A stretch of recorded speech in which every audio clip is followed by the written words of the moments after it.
Boa noite, meus irmãos. Graça e paz do nosso Rei Jesus Cristo. Amém. Aleluia. Uma alegria estarmos aqui reunidos. Mais um período, não é? Em que atendemos a Santa Convocação Vespertina, nosso culto noturno. Louvado seja o nosso Deus pela vida dos irmãos, por estarmos aqui, por esse privilégio e graça que Ele nos concede, não é? De estarmos aqui cultuando o seu santo nome, não é?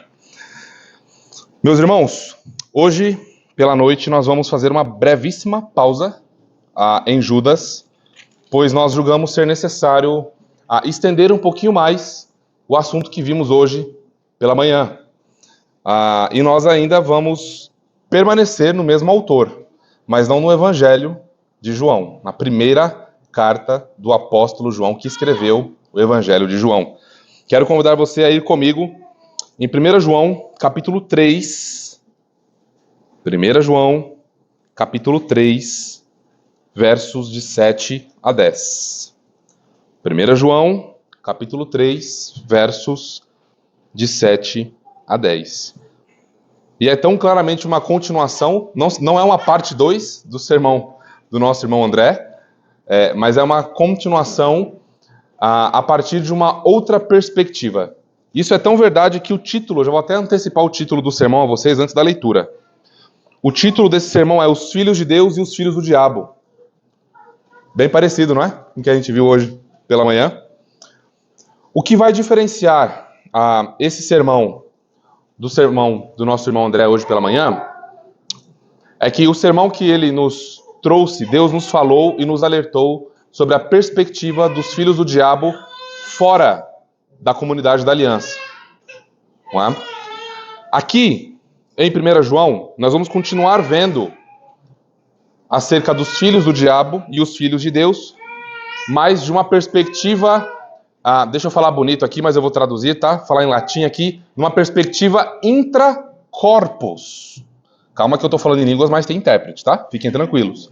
Intracorpus é dentro do corpo, não é? Há uma perspectiva agora que nós vamos trabalhar de dentro da igreja local, de pessoas que são identificadas e são chamadas pela teologia joanina, na sua primeira carta, de filhos de Deus e filhos do diabo.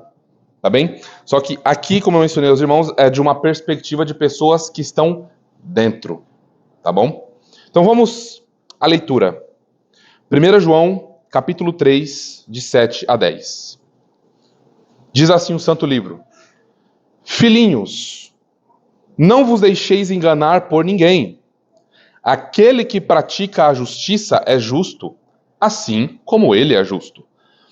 Aquele que pratica o pecado procede do diabo, porque o diabo vive pecando desde o princípio. Para isto se manifestou o Filho de Deus, para destruir as obras do diabo. Todo aquele que é nascido de Deus não vive na prática do pecado, pois o que permanece nele é a divina semente. Ora, esse não pode viver pecando, porque é nascido de Deus. Versículo 10. Nisto são manifestos os filhos de Deus e os filhos do diabo. Todo aquele que não pratica a justiça não procede de Deus, nem aquele que não ama a seu irmão. Vamos orar mais uma vez. Pai Santo, aqui estamos, ó Deus, diante da sua palavra, da sua bendita palavra. E rogamos a Ti, Senhor, que nessa hora, pelo Teu bendito e gracioso e doce Espírito, o Senhor nos ilumine, para que recebamos a Tua palavra com uma bendita e santa e alegre disposição de alma, para recebermos do Senhor a Tua doce chamada, a exortação e disciplina às nossas vidas. Que as reformas necessárias, Senhor, sejam feitas a partir da Tua palavra, mas nós rogamos ao Senhor que a Tua palavra, o poder da Tua palavra, venha como um fogo consumidor e consuma, Senhor, todo o pecado, consuma, Senhor, toda a incredulidade, consuma, Senhor, toda a indisposição de alma nessa noite, promovendo, portanto, edificação crescimento na graça, amor pelo teu Filho Jesus e verdadeiro arrependimento para com o Senhor. Rogamos a Ti assim, ó Deus, pois sabemos que o Teu nome será engrandecido, o Teu Filho Jesus será louvado e o Teu reino avançará poderoso. É no nome do Teu Filho Jesus que nós oramos e agradecemos. Amém e amém. A mais bela flor. Uma história real que aconteceu aproximadamente no 3º século antes de Cristo, na antiga China. E essa história real recebeu esse título por alguns poetas.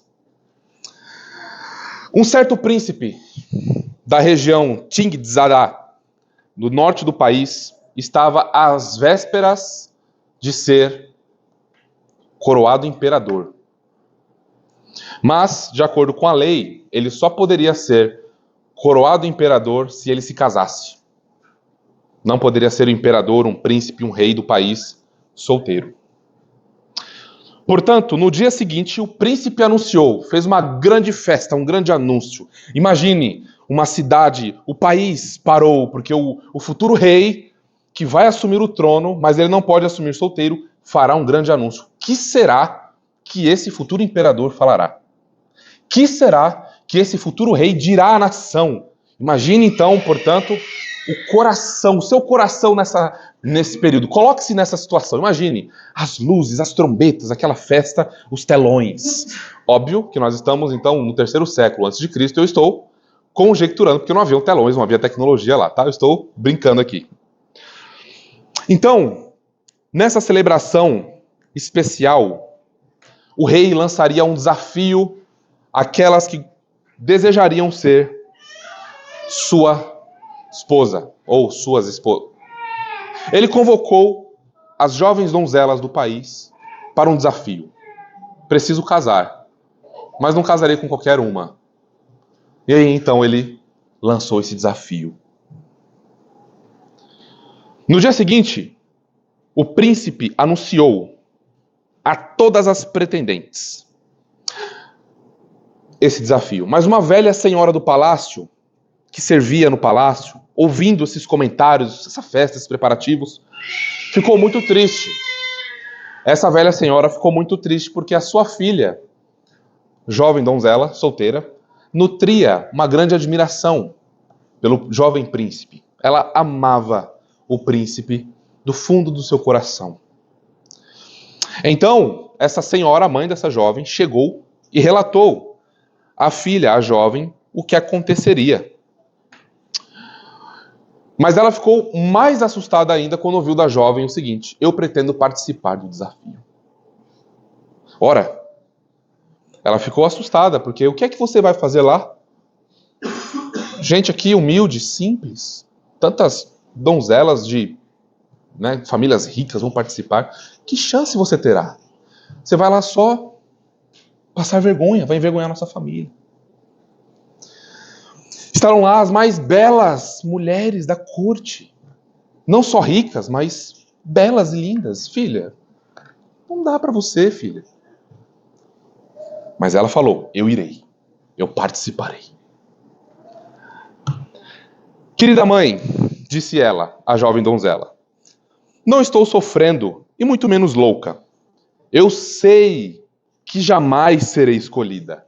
Eu sei, mãe, fica tranquila.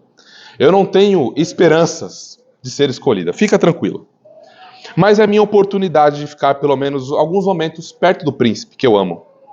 Isso já me fará feliz, pois sei que meu destino é outro, e não ser esposa do jovem príncipe que eu tanto admiro.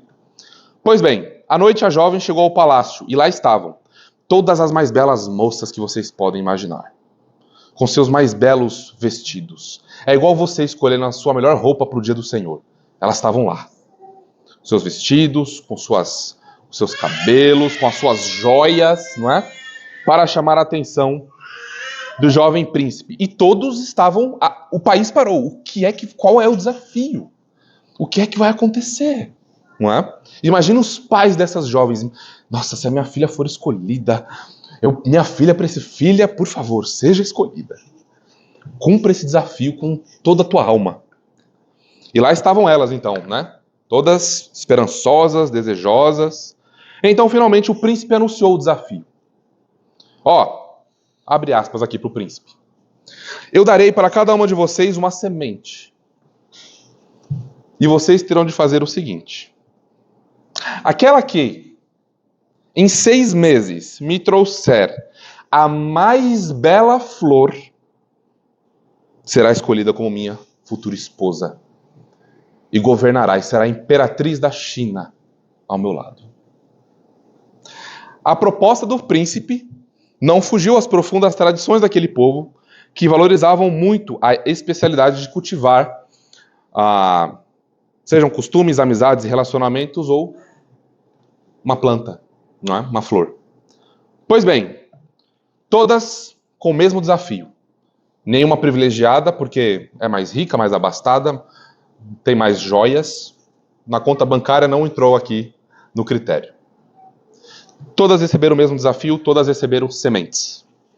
O tempo passou, e a doce jovem, como não tinha habilidade nas artes de jardinagem, cuidava com muita paciência e ternura daquela semente, pois sabia que se a beleza da flor surgisse na mesma intenção do seu amor pelo príncipe, ela não precisaria se preocupar com o resultado. Passaram-se 3 meses e nada aconteceu com a jovem donzela.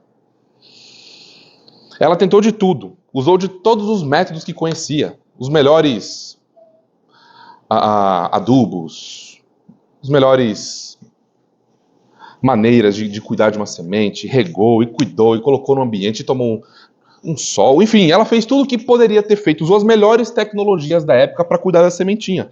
E nada aconteceu. Nem, sabe aquela quando a gente coloca um grãozinho de feijão no algodão e vai lá, nada, absolutamente nada. Bom, ela não tinha grandes esperanças de ser escolhida, né? Mas ela esperava que pelo menos cuidar de uma plantinha ela conseguiria. Por fim, os 6 meses haviam se passado e nada aconteceu com a semente da jovem donzela. Ela cultivou e cuidou e amou e, apesar do seu esforço e dedicação, nada aconteceu. Então ela comunicou à sua mãe que, independente das circunstâncias, retornaria ao palácio na data e hora combinados, pois não pretendia nada além do que mais alguns momentos na companhia do príncipe. Ela, se eu ao menos puder vê-lo, estarei satisfeita. Na hora marcada estavam todos lá, todas aquelas jovens donzelas e ela com seu vaso vazio. Ao lado dela, as demais pretendentes, cada uma com uma flor mais bela que a outra. Cada coisa assim maravilhosa. Era um girassol, era uma orquídea. Uau! E ela com a sua sementinha morta. Ela estava chocada. Nunca havia presenciado tão bela cena. Era como um desfile de flores passando diante de vocês. Finalmente, então, chegou o momento esperado. O príncipe chegou. O futuro imperador da China chegou. E ele observa cada uma das pretendentes com muito cuidado. Ele olha, ele vê a planta, ele vê a flor. Ele está pouco interessado nas roupas e nas vestes e nos acessórios daquelas donzelas. Ele estava de olho nas flores, naquilo que elas carregavam. Ele estava olhando para todas elas e dizendo: quero ver qual será a minha imperatriz, quem vai governar a China comigo. Ele olhou atentamente para cada uma delas. Então as jovens também tiveram as mais inusitadas reações, né? Nossa, que flor maravilhosa! E ninguém falou com a jovem donzela. Aliás, ela não tinha absolutamente nada, não é? Pois bem, o jovem príncipe anuncia o resultado. Qual será o nome da princesa que ele escolheu para governar consigo a China? Foi a jovem donzela, que não tinha absolutamente nada no seu vaso, a não ser uma semente vazia e morta. E aí então todos ficam... A mesma reação de vocês aqui, eu vendo a reação de vocês, foi a mesma deles. Ué, como assim? Veja aqui a minha linda flor que eu cultivei em 6 meses. Como assim? O que é que essa serva tem a oferecer? Não há nada. Jovem príncipe, o senhor está louco. Jovem príncipe, o senhor precisa de um óculos. Eu acho que o senhor não está enxergando direito, jovem príncipe. O jovem príncipe então falou: a minha decisão está tomada. Essa jovem donzela será a minha esposa. Jovem príncipe, explique-se. Não é possível isso, eu não aceito isso. Imagina a mulherada lá, né? Explique-se, o que é que está acontecendo? Ele esclareceu. Vejam a resposta do jovem príncipe. Abre aspas para o jovem príncipe. Esta jovem donzela, humilde, filha da serva que serve em nosso castelo, essa foi a única que cultivou a flor que a fez digna de se tornar uma imperatriz. Imagina. Como assim? Sim, ela cultivou a flor da honestidade, pois todas as sementes que eu entreguei eram estéreis. Nenhuma poderia se tornar uma flor. Em outras palavras, quando nós tratamos dos filhos do diabo no meio da igreja, é semelhante. Eles floreiam, eles fingem, eles mostram ser uma coisa que eles não são. Eles são mentirosos, eles são hipócritas. Eles querem mostrar aos homens aquilo que eles não são. São mentirosos. E é sobre isso que nós vamos tratar nessa noite. Os filhos de Deus e os filhos do diabo. Todos aqueles que vivem na prática do pecado são filhos do diabo, não nasceram de novo e estão sob maldição divina. Seria esse o seu caso? Seria você um filho do diabo que não nasceu de novo e que está a florear uma vida de piedade que não existe, tal qual, ou tais quais as jovens da ilustração? Pois bem, vejamos. Nós estamos diante de 1 João, né, e lemos o capítulo 3. Então, cabe a nós aqui uma breve introdução sobre o texto que nós temos diante de nós. Essa carta, João escreve para igrejas aos arredores de Éfeso, especificamente para a igreja em Éfeso.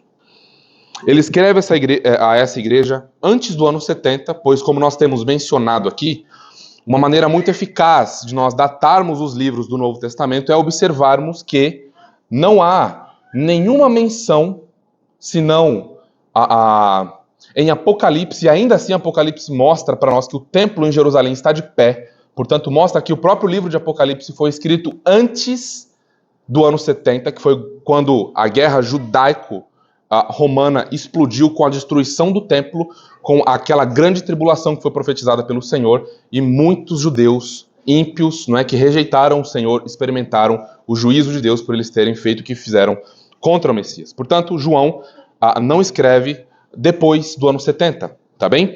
E ele escreve essa carta, 1 João, 2 João e 3 João, com um objetivo bem claro.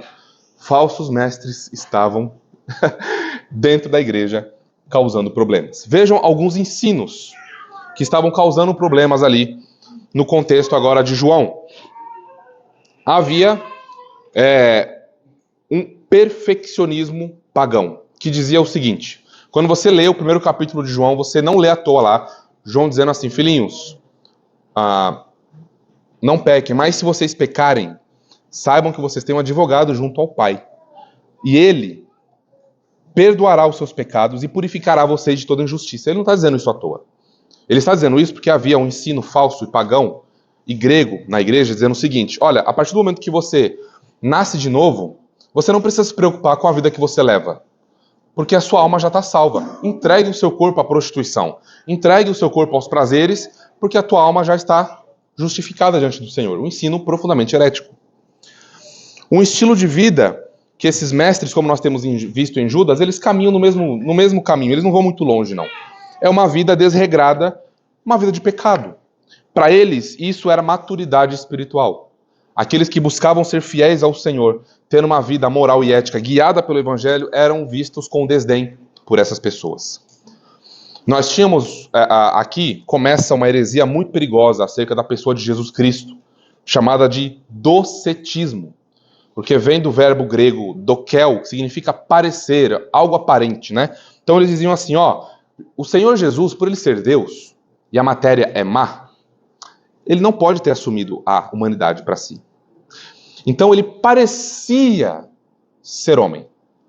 Não à toa, você começa a ler a carta de João, o que João diz? Os nossos olhos viram, as nossas mãos apalparam o verbo da vida, combatendo essa heresia.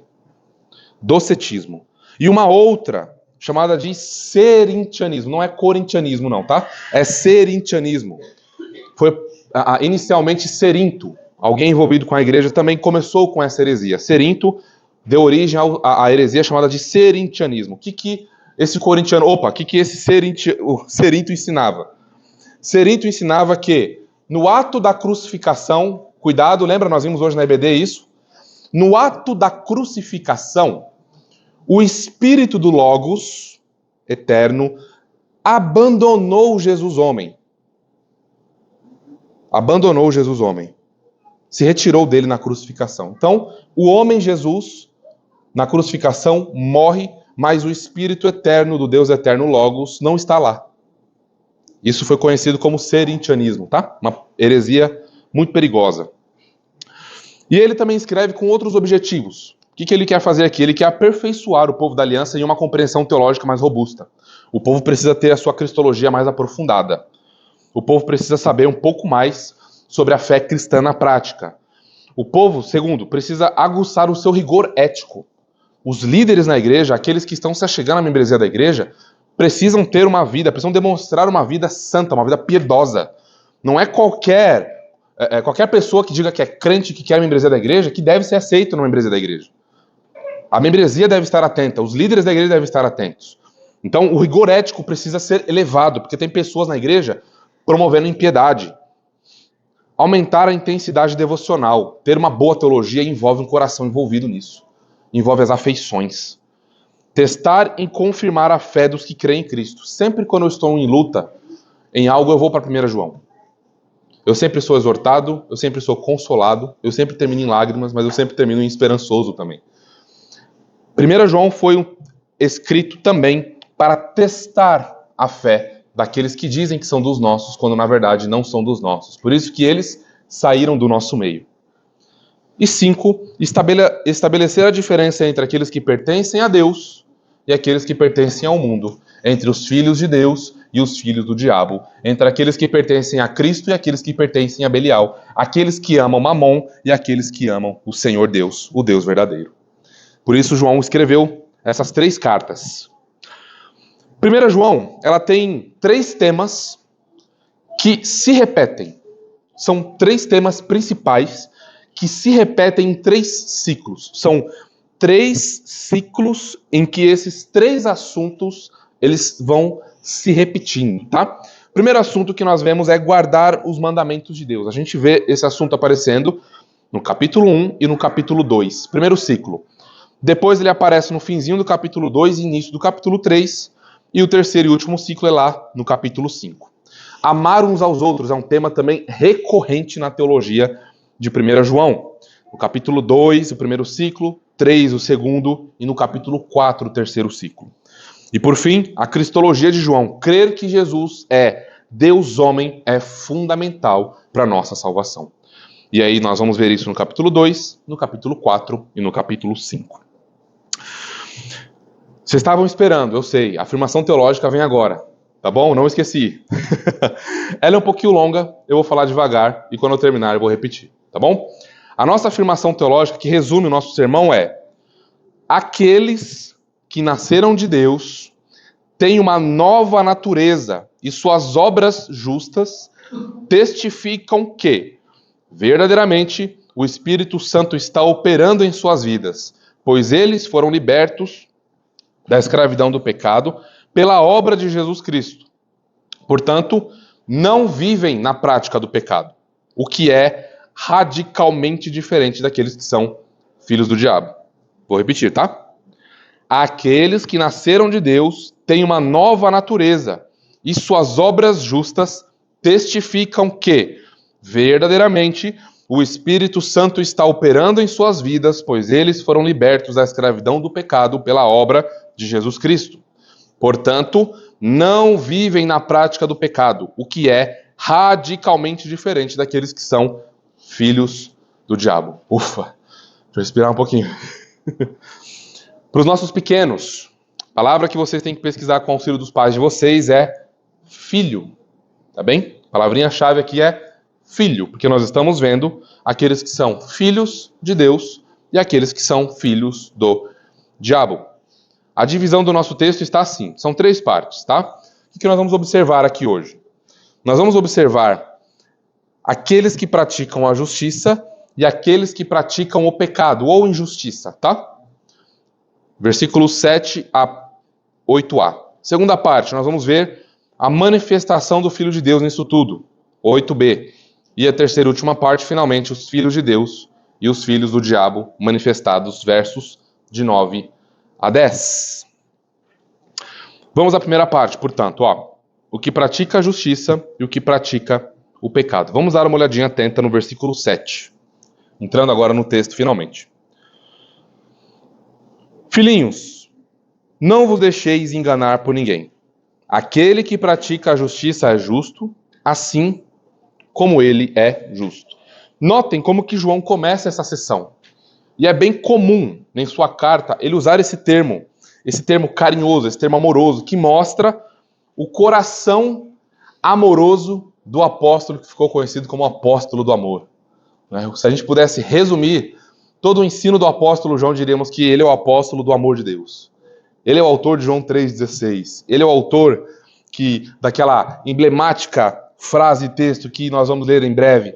Aqueles que diz que amam a Deus, mas odeiam o seu próximo, esses são mentirosos. Pois como eles podem dizer que amam a quem eles não veem e odeiam quem eles veem? Portanto, eles são mentirosos. Nós poderíamos resumir o ensino do apóstolo João assim, e assim ele foi conhecido ao longo da história da igreja. Notem que essa expressão que João utiliza aqui, filhinhos, ele simplesmente quer dizer meus amados e queridos filhos. Vejam, minhas ovelhas amadas, meus filhinhos queridos, a quem eu tanto amo, a quem eu quero bem. E ele quer fazer isso, ele quer lembrar os seus leitores do coração profundamente amoroso dele para com eles, para introduzir um alerta. E o alerta é: não vos deixeis enganar por ninguém. Cuidado, filhinhos. Sabe, como um pai, como uma mãe, que vem o seu filhinho, olha, cuidado, não suba aí nessa estante, você vai cair, você vai rachar o coco, você vai chorar, papai vai ter que correr com você para o hospital, você vai ter que levar filhinho, cuidado, papai não dá um alerta porque te quer mal, não, muito pelo contrário, porque te quer bem. Cuidado aí, hein? A vara da disciplina vai chegar, desce daí agora. Então, João dá essa introdução, não vos deixeis enganar por ninguém, como nós vimos, o contexto é muito importante para nós. Falsos mestres, estavam na igreja e haviam falsos crentes lá. Então não são só falsos mestres na igreja, são falsos crentes também, adotando a postura deles e causando uma confusão terrível na igreja local. Estavam tentando persuadir e tendo algum tipo de sucesso os membros da igreja com a ideia de que ter uma vida pecaminosa era compatível com a fé cristã e que era até sinal de maturidade espiritual. Por isso João afirma, sem deixar dúvidas, avançando, aquele que pratica a justiça é justo. Assim como ele aqui é o próprio Deus. Como Deus é justo, aqueles que praticam a justiça são justos. Então, olha só. Tem alguém no nosso contexto agindo contrário à justiça de Deus revelada no Evangelho. A gente daqui a pouquinho vê o que é isso, tá? Vamos parar aqui um pouco. Tem alguém agindo de maneira contrária ao que nós recebemos da tradição apostólica, dos apóstolos e das Escrituras. Portanto, João deixa claro, olha, afastem-se desses. Eles não são justos, eles são injustos. Saibam, abram os olhos de vocês. saibam identificar esses falsos que estão entre vocês. Prestem atenção. Ó, eu estou dizendo, antes estava tudo escuro, mas aqui está a luz. Ó. Agora a gente consegue visualizar tudo. Eles não podem mais fugir de nós. Então, eu penso, meus irmãos, que tratarmos disso como extensão do que foi falado de manhã, e levando em conta todo o contexto de como Deus tem conduzido a nossa igreja local nas exposições no Evangelho de João e na carta de Judas, eu gostaria que vocês tivessem ouvidos atentos, corações atentos, que não olhassem para isso e dissessem, puxa vida, como está repetitiva essas mensagens, né? Mas eu gostaria que você prestasse muita atenção e tivesse ouvidos para ouvir o que o Espírito Santo está dizendo a nós. Essas coisas que nós estamos aprendendo das Escrituras, nesse momento da nossa vida, são importantes para nós. Então tomemos muito cuidado para que a gente não, ao estarmos aqui com o corpo, a nossa mente esteja voando no que nós vamos comer daqui a pouco, né? Então muito cuidado, tá? Para que você não perca a bênção da edificação que está reservada para você aqui. Então vamos perguntar, que justiça é essa, não é? Aquele que pratica a justiça é justo, assim como ele é justo. Mas que justiça que é essa? Como assim? Vamos ver, portanto, o que isso significa. Essa justiça mencionada aqui, que é uma justiça que faz com que os cristãos se assemelhem a Deus, né, assim como ele é justo, são aquelas boas e maravilhosas obras que adornam a fé, que acompanham a salvação. Não é? Provavelmente você se lembrou do texto de Efésios 1, aquelas boas obras que o Senhor Deus preparou de antemão para que agora, justificados e salvos, andássemos nelas. Então, o que João está dizendo a nós é que essas boas obras, essa justiça que provém do Evangelho, que nós recebemos ao sermos unidos a Jesus Cristo, né? A justiça dele nos é dada, então, diante do tribunal celestial, não há ninguém que possa se levantar e dizer, condenado, culpado. Satanás é o acusador, ele sempre faz isso. Quando alguém vier, ou quando você mesmo, em um momento de fraqueza, trazer à sua mente coisas do passado que já foram resolvidas, que já foram perdoadas, saiba identificar de quem é essa voz. O acusador, ele acusa. Ele é aquele que gosta de ir lá no porão do inferno e trazer acusações ao seu coração, trazer acusações à sua alma, para te apertar, para te humilhar, para te deixar triste, para que você se esqueça da graça de Deus. Mas é nesse momento que você precisa se lembrar da justiça de Jesus Cristo que foi dada a você pela graça. Ok. É o que John Piper vai dizer, né, Carol? Daquela culpa ousada. É quando você tá num dia mal, tá ruim, tá sem paciência, e aí o seu parente mais próximo, seu irmão, seu pai, seu marido, sua esposa, olham para você e falam, tá vendo aí? E você diz que é crente, né? Olha o que foi que você fez. Saiba identificar essa voz, tá? Aí você vira e fala assim, putz, lá vou eu envergonhar o evangelho de novo. Mãe, me perdoa. Acabou. Aqueles que são casados, né? Sabe quando a esposa tá ali, querendo brigar? Porque você tá errado.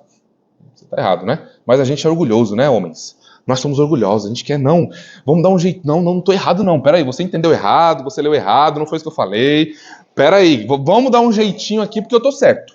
Ou é só comigo? É só eu que sou assim? Cadê os homens? Só eu que sou assim? A gente quer dar um jeitinho, né? Tá vendo? Até aqui, ó, tá vendo? Miseráveis, né?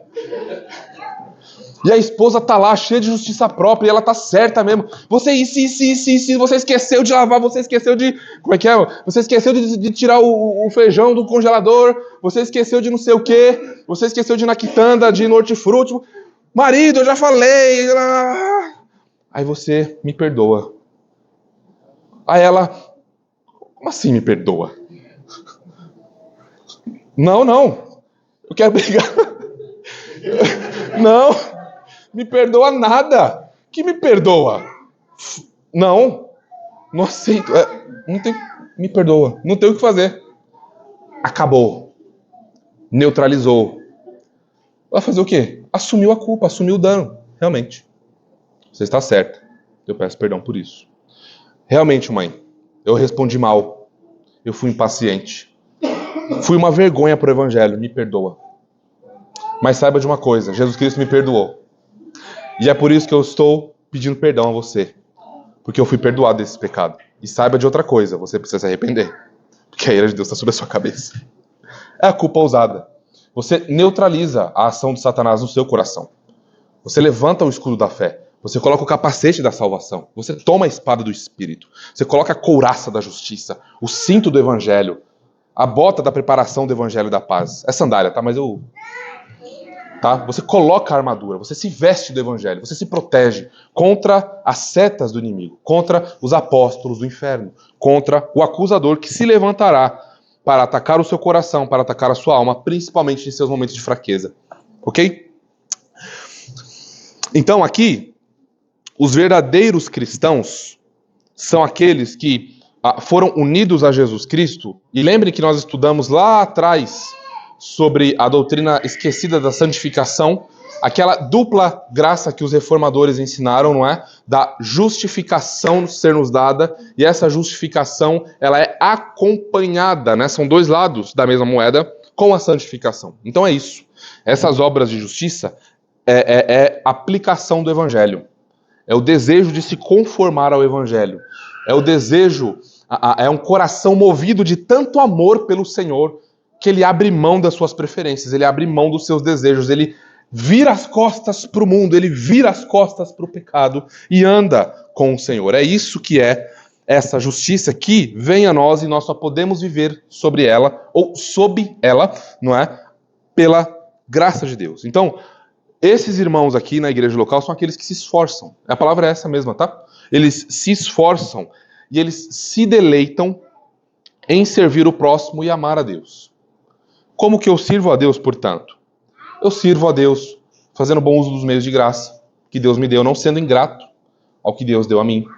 Eu manifesto a minha gratidão a Deus com uma vida resoluta e profunda de oração. Vocês sabem que a maneira mais a maneira mais enfática de nós sermos gratos a Deus ou manifestarmos a nossa gratidão a Deus por aquilo que Ele fez a nós é através da nossa vida de oração.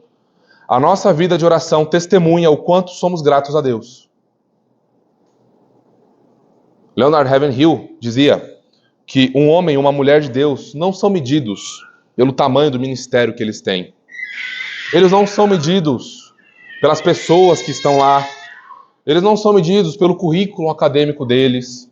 Eles não são medidos por essas coisas externas que os homens veem, por sua eloquência e etc. Não. Homens e mulheres de Deus são medidos por meio da sua vida de oração. É ali. É ali que nós temos pequenos grandes homens e pequenas grandes mulheres do Senhor, que estão ali, dependendo dEle, buscando nele força, ajuda, socorro, graça, para que eles sejam usados pelo Senhor com poder, para que eles sejam usados pelo Senhor, não à luz dos homens, vejam como eu consegui, não é, orar todos os dias essa semana, veja, aí parece lá na igreja com um crachazinho, né, cumpri meu checklist espiritual, não, nada disso. Lembrem que diante do Senhor não tem holofotes. Diante do Senhor em oração no seu quarto fechado nas madrugadas, não tem aplausos. Não tem ninguém elogiando a sua eloquência. Ali é você e o Senhor. Ali ninguém vai elogiar você. Não, ali pelo contrário. Você que renderá toda a sua vida ao Deus que te salvou. Participar dos cultos públicos é a maneira de nós servirmos a Deus. Cuidar dos órfãos, das viúvas, é a maneira de servirmos a Deus. Chegar no horário no trabalho é uma maneira de servir a Deus. Certa vez um jovem, muito desejoso de servir a Deus na igreja local. Léo, eu quero isso, eu quero, muito empolgado, né? Conhecendo a fé reformada, lendo os livros, devorando, viu, Vitor? Já comendo os livros e tal. Eu quero servir na igreja local, viu, Jaque? O que eu posso fazer? Que não sei o quê. Mas eu não sei tocar. Puxa vida, eu não falo bem. Rapaz, eu não consigo aconselhar bem as pessoas. Aí ele foi olhando ali, né? Falou, putz, como é que eu posso servir a igreja local, Léo?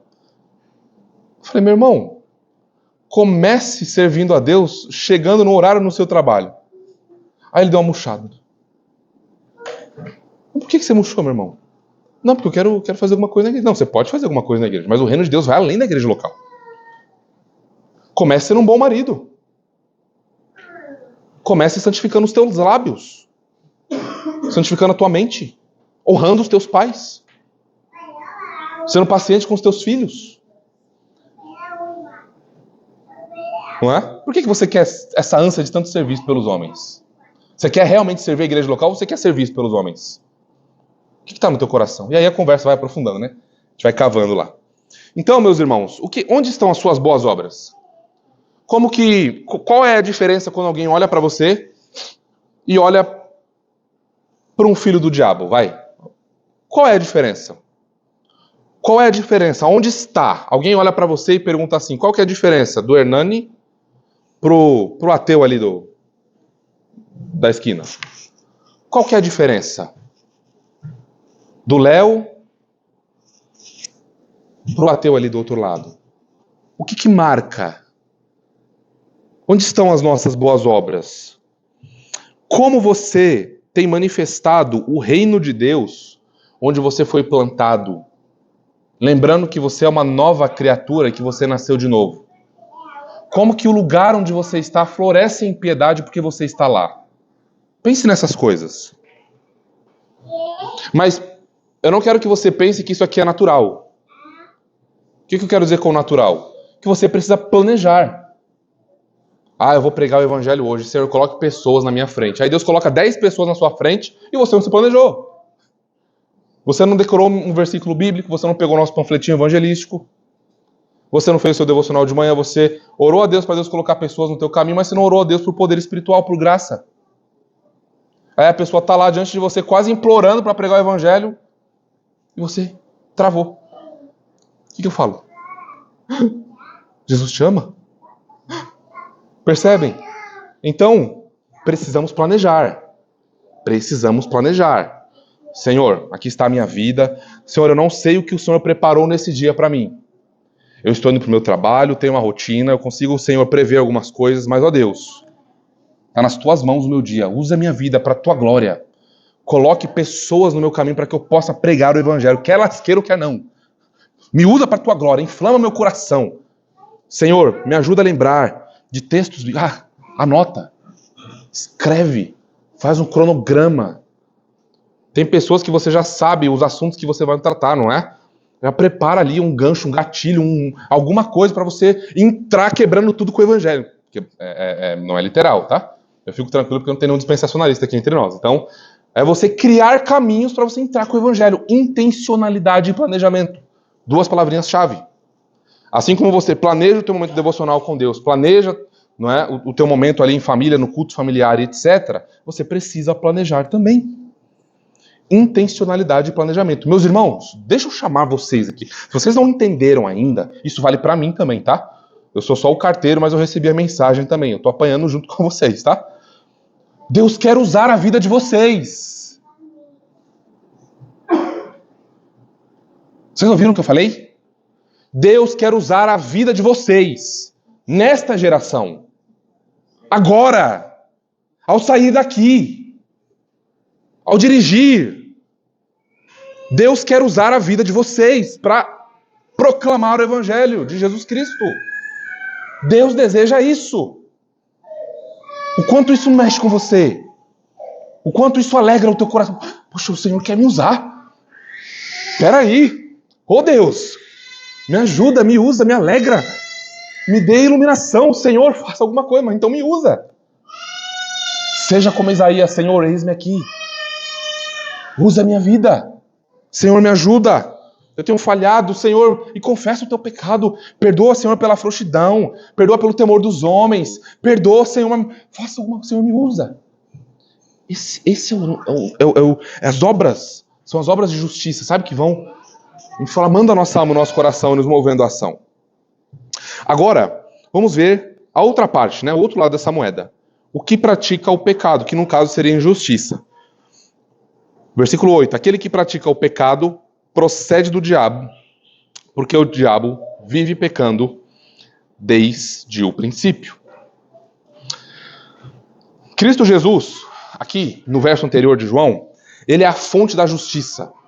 Por isso que aqueles que praticam a justiça se assemelham a ele, porque ele é a fonte da justiça. Tudo que fazemos na nossa vida cristã depende de Jesus Cristo. Ele é a nossa fonte. Lembram que na mulher samaritana? Ele é a fonte que jorra para a vida eterna. Você está seco, com sede, apático, frio? Para de ficar reclamando. Vá à fonte da água viva e receba vigor espiritual para a tua alma seca, apática, fria, preguiçosa. Desperta, vá à fonte. E agora, Jesus Cristo como a fonte da justiça, os cristãos são justos. Mas há um contraste. Há aqueles que são filhos do diabo. Como Jesus Cristo é a fonte da justiça, nós temos um antagonista aqui, um vilão, não é, que faz em série, em filme, essas coisas. A gente tem o protagonista que salva a donzela e a gente tem um vilão, não é, que quer matar todo mundo, quer acabar com o mundo. Então, o protagonista, ele é a fonte da justiça, é Jesus Cristo. E o vilão, ele é a fonte da injustiça, ele é o outro lado, não é, da moeda. Então o diabo, ele é a fonte do pecado e todos aqueles que vivem em pecado procedem de Satanás. Eles caminham em trevas, eles têm Satanás como rei das suas almas. Mas nós precisamos aqui definir o que é pecado, porque a gente fala, porque todos pecaram, destituídos estão da glória de Deus, porque não há um justo, não há nenhum sequer, todos se desviaram, todos se extraviaram, sua garganta são sepulcros caiados, né? A sua boca é espuma, desgraças, os seus pés são rápidos em derramar sangue, as suas mãos vão e cometem injustiça, são ladrões, são ímpios, são escarnecedores, eles semeiam injustiça e colhem injustiça. Mas o que é isso? O que significa isso? O que é pecado? Precisamos definir isso. Até mesmo no evangelismo, você precisa se arrepender dos seus pecados, porque Deus está irado com você. Você sabe o que tudo isso, mas vai explicar para alguém que não conhece o teu vocabulário teológico. Né? Nós experimentamos um pouquinho disso nas nossas atividades na EBD, não foi? Os irmãos tiveram que pensar um pouquinho, quebrar a cabeça. Poxa, isso aqui parece tão óbvio, mas não é tão óbvio assim. Nunca parei para pensar nisso. O que é o evangelho? Nossa, peraí. Percebe? Então, vamos definir o que é pecado olhando para o nosso Catecismo Batista na pergunta 18. A pergunta é exatamente essa. O que é o pecado? Resposta. Pecado é qualquer falta de conformidade ou transgressão da lei de Deus. 1 João 3,4 diz assim, ó, todo aquele que pratica o pecado também transgride a lei, porque o pecado é transgressão da lei. Então, um exemplo simples que a gente pode dar é uma lei de trânsito, né? Você passou no vermelho, se alguém pega você passando no vermelho, você infringiu a lei, você vai receber a punição. Você ter transgredido aquela lei, né? E outras que nós poderíamos dar, essa de trânsito é mais óbvia para nós, está mais perto da nossa realidade. Então, diferente dos crentes verdadeiros, dos salvos, os pecadores se alegram em vez de obedecer e ter o deleite no evangelho, eles se alegram em desobedecer. Eles se alegram em se rebelar contra a lei de Deus. Assim como quem? O diabo. Como nós vimos hoje de manhã, vamos ler mais uma vez João 8,44. Jesus dizendo assim para os fariseus, vós sois... É interessante a gente observar que Jesus não diz assim, vocês estão aliançados comigo, mas de maneira externa. Vocês são meus, mas vocês não se arrependeram ainda. Jesus não diz isso. Jesus não está falando aqui, vocês, né, têm privilégios espirituais de maneira externa, mas vocês não se arrependeram, então vocês não são meu internamente. Jesus diz em alto e bom tom, vocês são filhos do diabo. Vocês são herdeiros das trevas. Abraão não tem nada a ver com vocês. Vocês nasceram de uma descendência espiritual, entre aspas, né? Uma descendência física que teve privilégios ao longo da história, mas espiritualmente falando, Abraão não tem nada com vocês. Vocês não têm nada com Abraão. Vocês estão fora do pacto, fora das bênçãos espirituais. Ainda que vocês não sejam circuncidados, ainda que vocês celebrem a Páscoa, ainda que vocês observem as festas do tabernáculo e etc, etc. Ainda que vocês estejam aqui numa terra subjugada, né? Vocês fazem parte de um povo físico. Espiritualmente falando, Deus não é pai de vocês. É isso que ele diz, em alto e bom tom. João 8,44. Vós sois do diabo, que é vosso pai, e quereis satisfazer-lhe os desejos. Ele foi homicida desde o princípio, e jamais se firmou na verdade, porque nele não há verdade. Quando ele profere mentira, fala do que ele é próprio, porque é mentiroso e pai da mentira. Então esses crentes, entre aspas, falsos, esses filhos do diabo, é a Satanás que eles seguem. E é por isso que eles fazem o que fazem, porque eles se deleitam no que eles se deleitam. Tá? Esse pecar desde o princípio que João coloca aqui, se refere que desde que o diabo se tornou diabo, porque Deus não criou o diabo, tá? Deus criou um ser, que é a tradição cristã e nós aceitamos, e a escritura não é muito clara sobre isso, mas Deus criou tudo muito bom, muito belo. Então Deus faz aquilo que é somente bom. E aí então esse anjo, né, esse ser angelical, ele desobedece ao Senhor, ele peca. Seu coração se enche de orgulho. Nós vemos sombra disso em Gênesis 3, na tentação. Vocês serão como Deus, mostrando o que está por detrás, né, da sua ação, do seu desejo, de tudo que ele faz. Ele quer ser como Deus, ele quer fama, ele quer glória, ele quer um prestígio que não foi dado a ele e nunca será dado a ele. Daqui a gente já consegue identificar, né, de quem alguns pregadores por aí pertencem, né, de quem eles são filhos. Então esse desde o princípio significa desde a queda angelical, porque ele desobedeceu o comando divino e hoje ele governa, ele é líder, digamos assim, né, de todos aqueles que estão fora de Jesus Cristo, que estão espiritualmente mortos. Vamos então para a segunda parte. A manifestação do Filho de Deus, Jesus Cristo. Versículo 8, a parte B. Para isto se manifestou o Filho de Deus, para destruir as obras do diabo. Meus irmãos, não causa espanto que, ao lermos o Evangelho, ao lermos as Escrituras, nós vemos que tudo aquilo que foi construído de destruição, de obras de Satanás, é tudo aquilo que Jesus Cristo veio reverter, e os filhos das trevas querem continuar caminhando em destruição e em pecado. Não causa estranheza dentro do povo de Deus, igrejas cristãs que usam o nome do Senhor, com líderes e pastores, promulgando e compartilhando valores éticos e morais do inferno? Não deveria nos causar espanto alguém ser a favor da destruição de um bebê no ventre de sua mãe? Pastores claramente promulgando isso, compartilhando isso, como se isso fosse uma virtude. O ventre da mãe, que deveria ser o lugar mais protegido, o lugar mais acolhedor, o lugar mais seguro. De repente achar normal enfiar uma grande tesoura na mãe e cortar os membros desse neném em pedaços e fazer disso festa? Que é isso, meus irmãos? Isso é satânico, isso é maldito, isso é das trevas.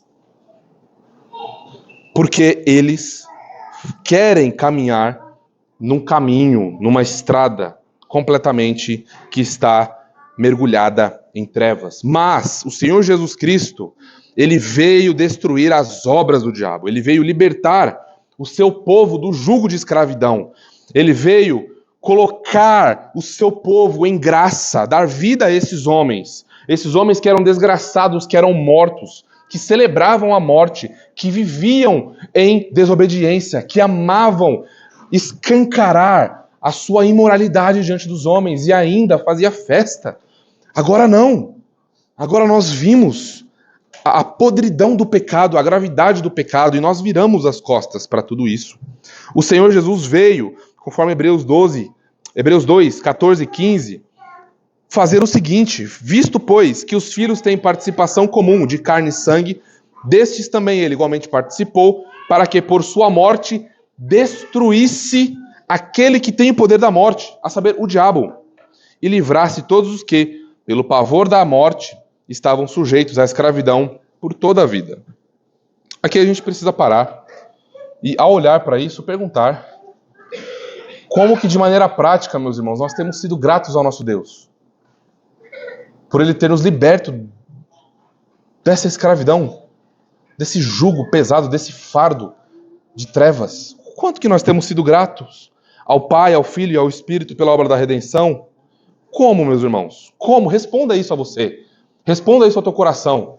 Responda isso à tua alma. Essa é uma pergunta que precisa ser respondida. O quanto você tem sido grato ao Senhor pela obra que Ele fez em tua alma? O quanto temos descansado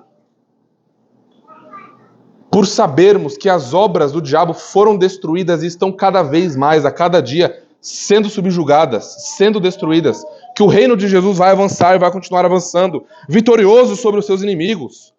O quanto nós temos nos deleitado em saber que nós não enfrentaremos um inferno eterno, uma desgraça eterna, um abandono completo do Senhor, e do seu amor e da sua graça. Receberemos somente a sua justiça. Receberíamos, não é? No inferno e na condenação. E não vamos receber, pois estamos em Jesus Cristo. Aqueles que verdadeiramente se arrependeram. O quanto nós temos meditado na obra de Cristo. O quanto meditar no Evangelho tem inflamado o nosso coração. Os nossos pecados têm sido trazidos. Quais? Quais pecados têm sido santificados?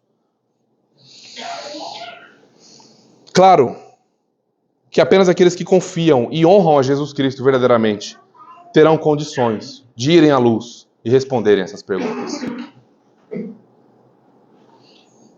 Portanto, a chamada para nós é descansarmos na palavra do nosso Deus.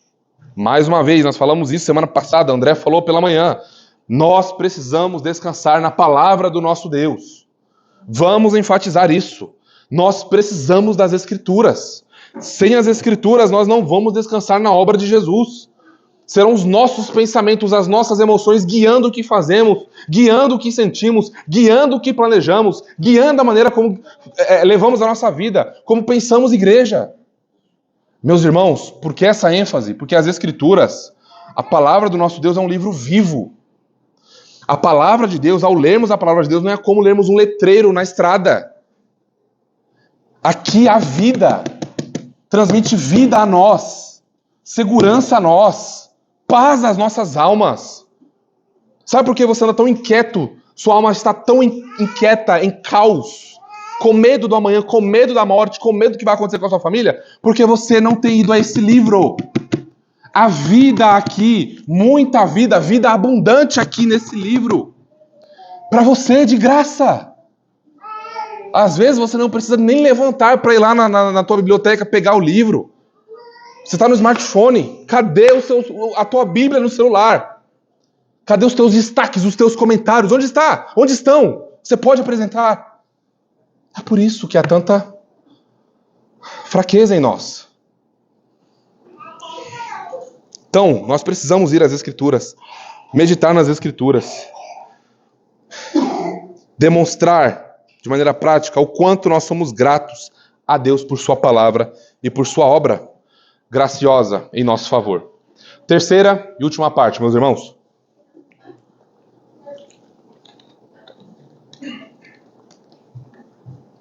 Os nascidos, os filhos de Deus e os filhos do diabo. Versos 9 e 10. Verso 9. Todo aquele que é nascido de Deus não vive na prática do pecado, pois o que permanece nele é a divina semente. Ora, esse não pode viver pecando porque é nascido de Deus. Note a ênfase de João aqui, ó. Nascido de Deus, divina semente de Deus, porque é nascido de Deus. Então, todo aquele que é nascido de Deus, porque tem a divina semente em si, não vive na prática do pecado, porque é nascido de Deus. Então vamos considerar esses versículos finais. Os filhos de Deus, obviamente, são nascidos de Deus. Deus os gerou por sua palavra e espírito. Portanto, não vivem na prática habitual do pecado. Não é um perfeccionismo pagão, não é que não há mais pecado. Não é isso, nós já vimos isso. Há resquícios ainda de pecados, por isso que nós temos a santificação, que é progressiva e tudo mais.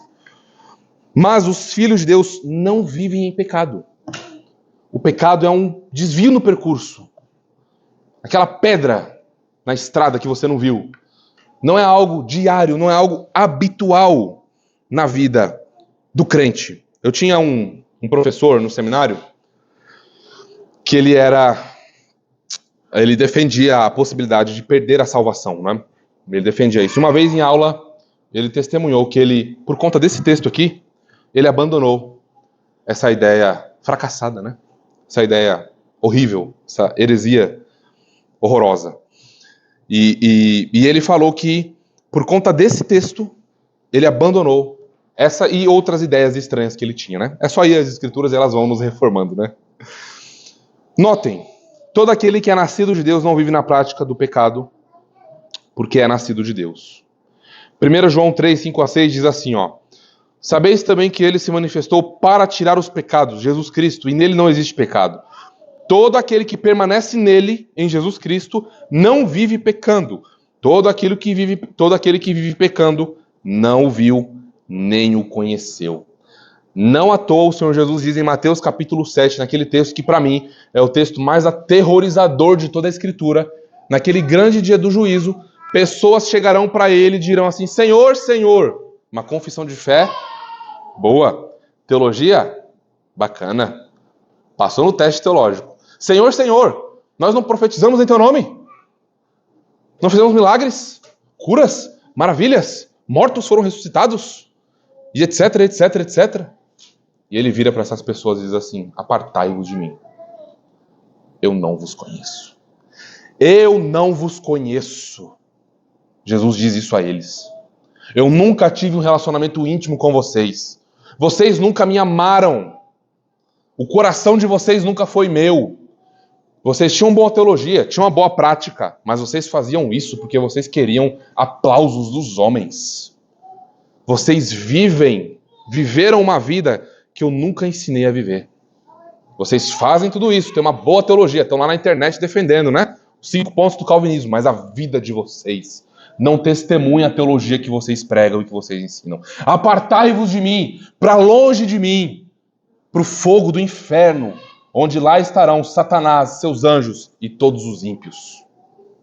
Ó, meus irmãos, eu rogo ao Senhor que nenhum de nós aqui, ninguém que esteja vendo esse sermão pela internet, eu rogo ao Senhor que nenhum de nós ouça essas duras palavras. Apartai-vos de mim, pois eu não vos conheço. Eu rogo ao Senhor que Ele nos dê verdadeiro arrependimento, que Ele transforme os nossos corações, que Ele nos dê santas afeições, para que nós não ouçamos os doces lábios do Redentor, as amorosas palavras desses lábios santos, dizendo: apartai-vos de mim, eu não vos conheço. Vejam que, portanto, toda a Escritura testemunha sobre isso. Aquele que vive uma vida imoral, aquele que vive pecando, não viu e nunca conheceu ao Senhor. João está dizendo aqui, essas pessoas todas aí, pessoal, ó, todas elas aí, não conhecem o Senhor. Eu caminhei com Jesus Cristo, eu fui ensinado por Ele, sou um apóstolo dEle, e na autoridade dEle eu estou ensinando vocês. Prestem atenção, essas pessoas aí não são do Senhor. Por quê? Aquele que é nascido de Deus, meus irmãos, aquele que é nascido de Deus, em sua alma, internamente, não há nada externo forçando. Não há... As mais duras leis, não são elas que movem o coração do eleito, de alguém que foi regenerado. Não são apelos externos que promovem obediência e santificação, mas é algo que vem do próprio coração, da alma da pessoa que nasceu de novo. Ela deseja o Senhor. Ela ama o Senhor.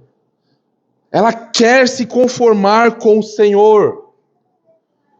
Porque o Senhor que a salvou de uma condenação eterna, ela quer agora viver para a sua glória. Ela não quer mais os prazeres do mundo, não quer mais as amizades do mundo, não quer mais as coisas do mundo, não quer mais a glória e a fama do mundo. Não quer o seu nome mais escrito lá no chão da fama, na parede da glória, não. Ela se satisfaz porque o seu nome está desde a eternidade. Ela soube pelo Evangelho escrito no livro da vida. E ela sabe que ela é conhecida pelo seu Senhor. Isso satisfaz a sua alma. E agora ela deseja ingratidão a esse Senhor, viver para a sua glória. O nascido de Deus não é fã do cristianismo. O nascido de Deus não é um quase cristão. O que é um quase cristão? Um quase cristão é aquela pessoa que, se fosse possível, ela conciliaria Jesus com o mundo. Esse é um quase cristão. Eu sou simpático ao evangelho. Eu gosto das coisas do evangelho. Jesus é um cara legal. Jesus é tão maneiro. Mas o mundo também é tão maravilhoso. Não é? As glórias, os prazeres. Ele, se fosse possível, conciliaria Deus e Mamon. Deus e Astarote. Deus e Baal. Se fosse possível, luz e trevas. Cristo e Belial. Céu e inferno. Para o quase cristão, não há amor por Deus guiando sua alma, apenas ritos externos, sem poder de piedade. Sua alma nunca se deleita em Jesus Cristo, sua alma nunca testemunha crescimento na graça e arrependimento de pecados. Sua alma nunca testemunha sobre o poder das Escrituras operando em sua vida. Esse é o quase cristão. Seu lar nunca cresce em piedade. Sua alma nunca experimenta a vida do Espírito. Porque está morta. Não pode dar frutos. Está sem raízes. Porém, o nascido de Deus, aquele que nasceu de novo, que recebeu vida espiritual, vida celestial, aquele que tem o céu dentro de si, a fé cristã para alguém que nasceu de novo não é formalidade vazia, não é moralidade sem vida, não é teologia seca, não é deveres cegos, não é vida de performance, não é amor ao mundo, não é temor de homens. O quase cristão teme a homens. Ele faz o que for possível. Ele negocia sua fé. Ele nega o Senhor. E ele teme aos homens. O que vão pensar de mim se eu falar isso? Eu vou perder meu emprego se eu falar que eu sou crente. Eu não posso dizer que eu sou contra essas coisas. Eu não posso dizer que Jesus Cristo é Rei soberano. Eu não posso dizer que eu nasci de novo. Eu não posso dizer da condenação. Não posso. O quase cristão é um simpático, é membro de igreja, mas é quase cristão. E alguém quase cristão não é alguém quase filho do diabo, é um filho do diabo por inteiro. Um quase cristão não é alguém meio salvo, é alguém condenado por inteiro. Esse é o quase cristão. Mas o que nasceu de novo, ele não vive no pecado porque nele habita a divina semente. Essa palavrinha grega que é usada aqui, ela pode ser traduzida por semente, está traduzido corretamente, por grão ou por descendência. Mas nós não fazemos teologia simplesmente vendo o significado das palavras num dicionário, num léxico de grego. Nós precisamos olhar o contexto e ver o sentido em que essa palavra está sendo usada aqui. E o sentido dessa palavrinha sendo usada aqui é o seguinte: uma natureza derivada ou conferida. O que habita nesse crente que nasceu de novo é a natureza de algo ou de alguém. E aí, quando nós vamos dar uma olhadinha, nós poderíamos traduzir essa palavra da seguinte maneira, esse versículo com essa expressão, ó. Todo aquele que é nascido de Deus não vive na prática de pecado, pois o que permanece nele é a natureza de Deus, ou algo próprio de Deus, ou ainda algo daquilo que Deus se assemelha. Nós vamos ler lá em 2 Pedro, capítulo 1, versículo 4, assim, ó. Pelas quais nos têm sido doadas as suas preciosas e muito grandes promessas, para que por elas vos torneis coparticipantes da natureza divina, livrando-vos da corrupção das paixões que há no mundo. Então, o que aconteceu aqui com alguém que nasceu de novo, que habita a semente divina? E foi aqui o que o meu professor lá de teologia, né, fez ele abandonar a perda de salvação, porque habita a semente divina. A ideia aqui é que ela habita e continua a habitar.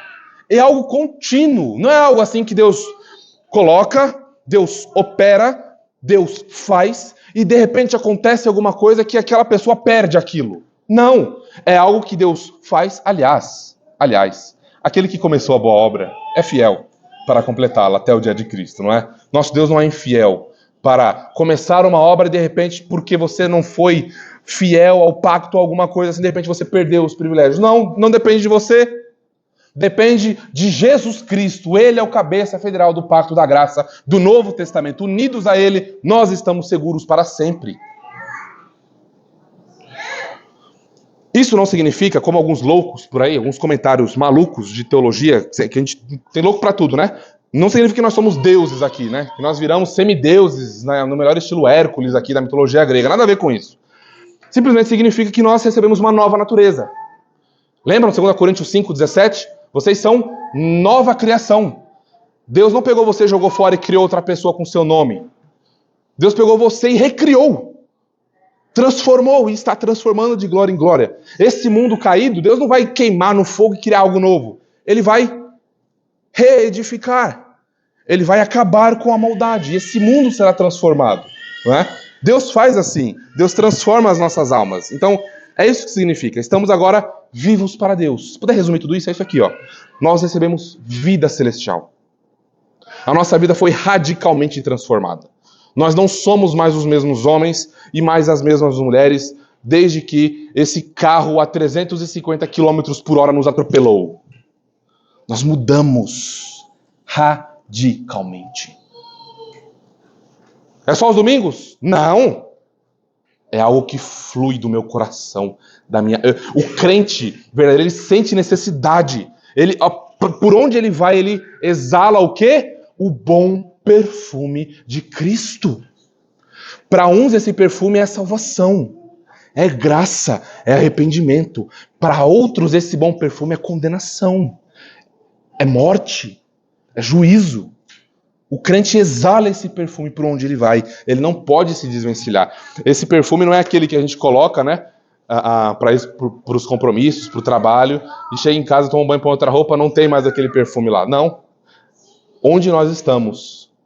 Se nós nascemos de novo, o bom aroma da vida nos acompanha onde nós estamos. Se nós não nascemos de novo, o mau hálito da morte nos acompanha aonde quer que estivermos. Vamos avançar aqui, meus irmãos. Então, aqui nós estamos falando de novo nascimento, de santificação, de crescimento em graça, tá? Então, os filhos de Deus que foram adotados, justificados aqui, eles receberam o espírito de adoção, eles clamam Abba Pai, eles são tratados com compaixão, são protegidos, são providos, são por Deus guiados como por um pai, jamais lançados fora, pois estão selados para o dia da redenção. Eles passaram da morte para a vida, eles são herdeiros da salvação eterna. Olha que eu estou resumindo aqui, hein? Nós poderíamos passar a noite inteira aqui falando dos privilégios da graça de Deus sobre nós e consolar os nossos corações, né? Mas aí a gente não acordaria tempo para ir para o trabalho amanhã. Então guardem isso, meus irmãos. Olha, aqueles que são justificados de Deus, diante de Deus, eles são adotados como filhos e, portanto, são santificados. Isso é a justiça que acompanha os crentes verdadeiros. Por que isso é importante? Rapidamente, antes de nós irmos para o nosso próximo ponto e finalizarmos esse sermão. Porque a gente está numa cultura evangélica em que qualquer rigidez, qualquer zelo, qualquer tipo de exortação que mexa com a nossa mornidão, a gente já vê como legalismo. Nossa, que legalista. Nossa, meu Deus do céu. Nossa. Deixa eu dizer uma coisa a você. Com todo o amor do mundo e com todo o temor da minha alma, se a fé cristã é um fardo, um peso para você, você não se deleita nessas coisas. Eu sinto muito, mas você não nasceu de novo. Eu devo alertar você. Eu devo dizer isso a você. Eu não dormiria em paz se eu não dissesse isso a você.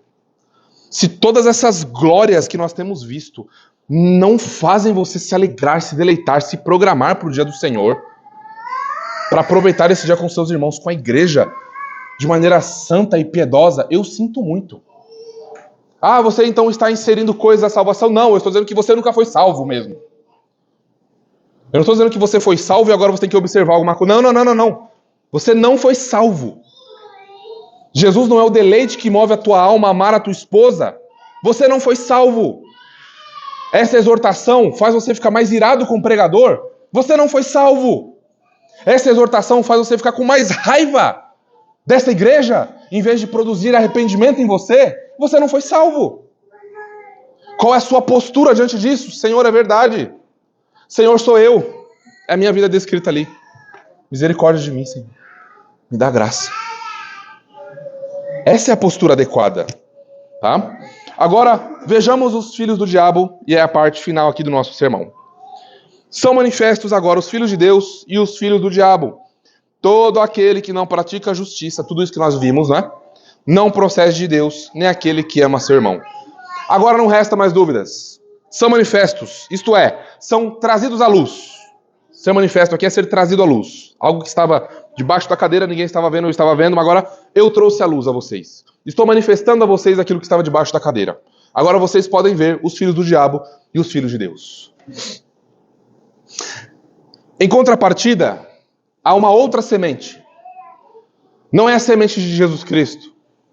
Não é a nova natureza. Mas é a semente da serpente. A semente da serpente também habita em corações, em almas. São os filhos do diabo. Eles carregam dentro de si essa semente. E essa semente germina, cresce e dá os seus frutos. Quais são esses frutos? Odeiam a justiça, odeiam a piedade, odeiam colocar em prática a palavra de Deus, odeiam a piedade, odeiam a Jesus Cristo. Suas obras produzem morte e mais morte. Eles ouvem o evangelho, mas nunca aplicam. Eu sei que você está se lembrando de Tiago, não é? Tiago diz assim: sede não só ouvintes da palavra, mas praticantes. Porque se vocês são só ouvintes da palavra, vocês recebem boa teologia, vocês recebem boa pregação, vocês recebem o evangelho da graça, vocês recebem a verdade de Deus, mas vocês não aplicam. E vocês se contentam com isso. Não, porque eu sou membro da Igreja Batista Herança Reformada do Tatuapé. Não, porque eu sou membro de uma igreja bíblica. Porque eu sou pastoreado com zelo. Porque os meus pastores cuidam de mim. Mas você não aplica o evangelho. Sabe o que Deus diz sobre você? Você está se auto-enganando. Você é como alguém que vai ao espelho e vê a sua face, se arruma, fica bonito, fica bonita, tal. E aí vai embora. E aí você já não se lembra mais da sua face no espelho. Você está se auto-enganando. Por isso que nós precisamos alertar vocês. Se não há aplicação do evangelho na sua casa, na tua vida, na tua alma, você está se auto-enganando. Não se auto-engane. Veja se realmente há a semente do evangelho na tua alma. Veja se você, na prática, não é? Nós estamos nessa série de exposições sobre os filhos do diabo pela manhã, os falsos mestres à noite e tudo mais em Judas. Mas veja se na prática você não se assemelha a eles. Talvez você não diga assim: eu odeio o evangelho. Essas coisas são retrógradas. Mas na prática, você age igual. Percebem o que está acontecendo? Então João está escrevendo para não deixar dúvidas. Não deixar dúvidas. Os que têm a semente da serpente em suas almas não amam a Jesus Cristo, não amam os irmãos e fazem guerra contra Cristo e o Senhor, que dizem servir. E o finalzinho do versículo, acabando, veja o que João vai dizer sobre eles mais. Nem aquele que não ama seu irmão. Vejam como esse não amar o irmão é um pecado terrível. Veja como João vai tratar isso. Eu coloquei diversos textos aqui. Desafio para vocês, tá? Leiam a primeira carta de João, hoje antes de dormir. Porque tem coisas que eu coloquei aqui, mas eu vou pegar só a última. E a penúltima. Vou pegar a penúltima, vai. Vai lembrar a gente aqui sobre Caim, né? Veja o que vai dizer sobre não amar os irmãos, que é uma evidência claríssima de filhos do diabo. Porque 1 João 3, 11 e 12. Porque a mensagem que ouvistes desde o princípio é esta, que nos amemos uns aos outros. Não segundo Caim, que era do maligno e assassinou a seu irmão.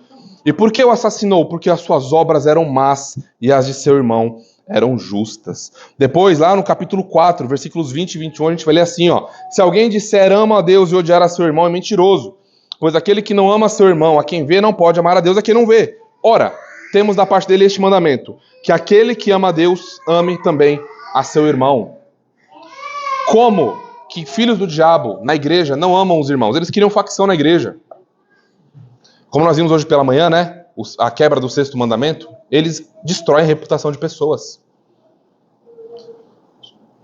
Se são pessoas que estão na liderança e eles querem assassinar a sua reputação na igreja local e mandar você embora, mas ele não pode dizer assim, vai embora. Alguns dizem, né? Ele pega algumas pessoas, ele tem influência, pega algumas pessoas e, você viu o que o Mateus fez? Às vezes eles até inventam histórias para acabar. Tava aconselhando o Mateus e, cara, terrível. Se afasta dele. O Mateus não tá sabendo de nada. Conversei com o Jadson, gente, se afasta dele, não dá. E o Jadson não fez nada demais. Às vezes só porque não se submeteu a uma ordem legalista de um falso mestre. Então criam facção na igreja. Desprezam os mais pobres. Agem com parcialidade. São egoístas. O padrão, meus irmãos, de serviço para nós que somos crentes no Novo Testamento é dar a vida. Filhos do diabo não querem dar a vida pelos outros. Só por eles mesmos. Eles não têm coração de servo. Eles não passam de crentes nominais. Eles odeiam o dia do Senhor. Eles só ficam pensando no seu descanso.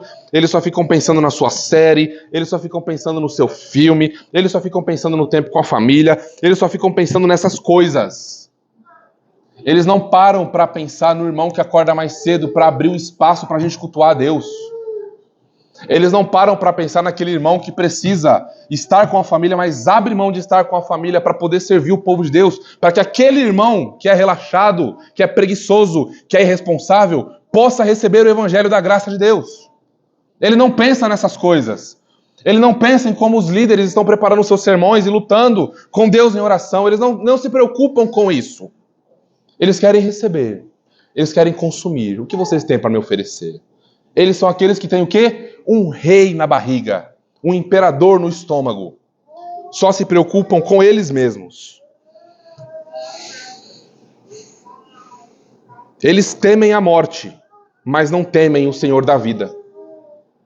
Eles anestesiam as suas consciências dizendo que eu sou membro daquela igreja. Eu sou reformado. Mas eles não dão a sua vida em amor aos irmãos. Aqueles que estão em Cristo, 1 João 2,6, devem andar como ele andou. O nosso padrão de amor aos nossos irmãos, diferente dos filhos do diabo, é entrega total das nossas vidas.